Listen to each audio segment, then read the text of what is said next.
नमस्कार दोस्तों, मेरा नाम है आशुतोष। आप देख रहे हैं डायनामिक इम्पल्शन। आज के इस वीडियो में चर्चा होगी 24 जुलाई 2026 के करंट अफेयर्स की। अंत तक ज़रूर बने रहिएगा जिससे सारी जानकारी आप तक पहुंच सके, सभी जानकारियों से हम आपको अवगत करवा सके। हम शुरू करते हैं आज के इस वीडियो को आज की पहली जानकारी के साथ। किलाई तमिलनाडु का पहला जलवायु प्रतिरोधी गांव बन गया है। तमिलनाडु के कुड्डालोर जिले में स्थित किल्लाई करके एक गांव है। ये राज्य का पहला जलवायु प्रतिरोधी गांव हाल ही में घोषित किया गया है।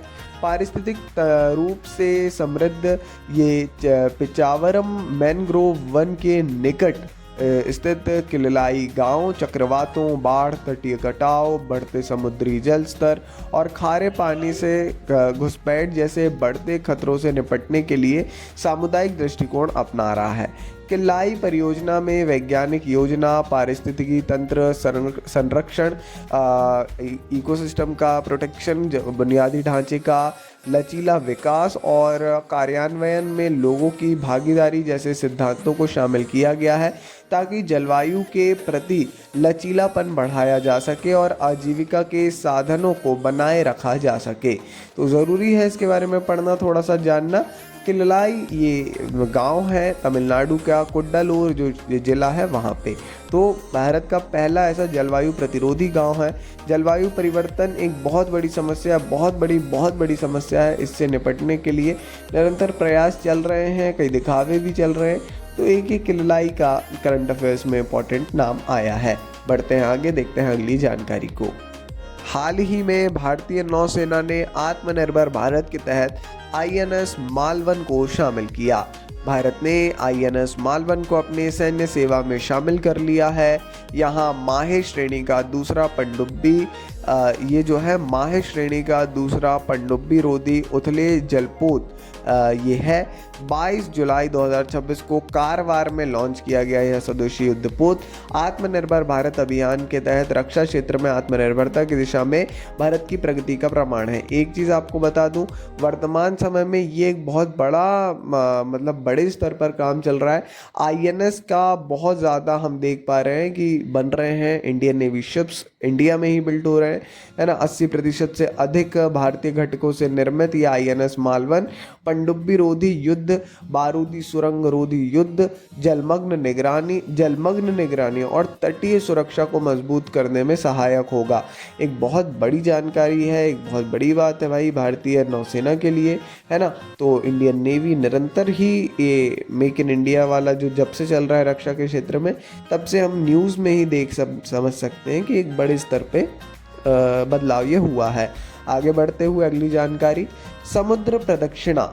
भारत के पहले त्रिसेवा महिला नौकायान अभियान ने इतिहास रचा है।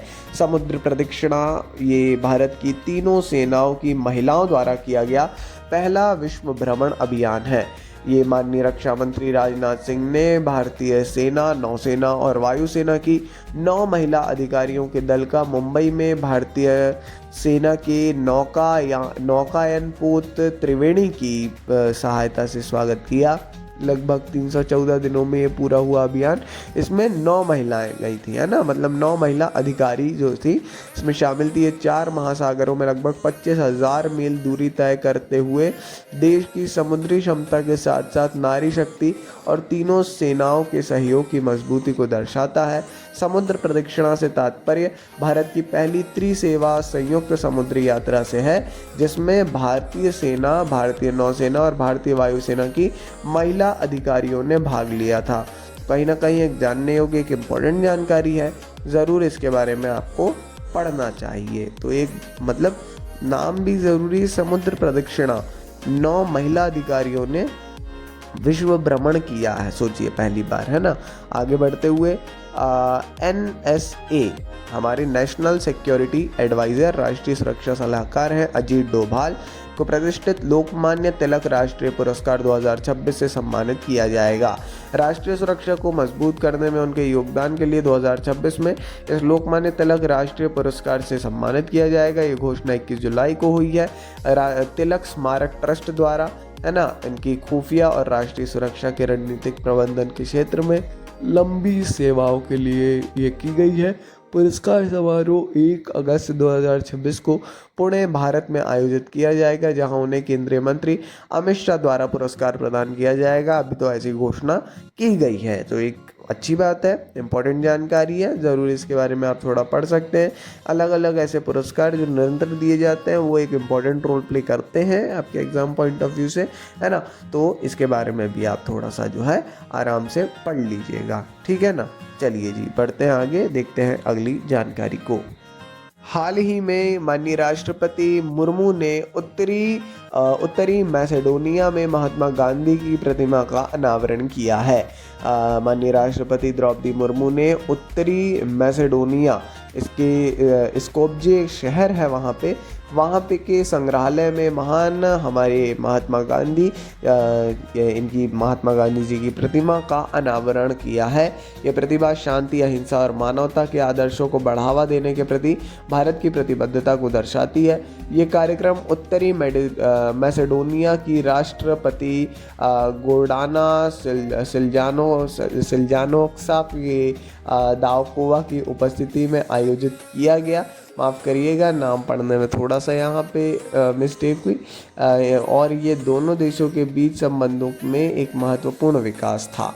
राष्ट्रपति मुर्मू ने स्कोपजे में जो गांधी जी की प्रतिमा का अनावरण किया है, तो ये कहीं ना कहीं भारत के लिए गौरव का विषय है। महात्मा गांधी जाहिर तौर पर वैश्विक स्तर पर हमेशा ही भारत के लिए गौरव का विषय है।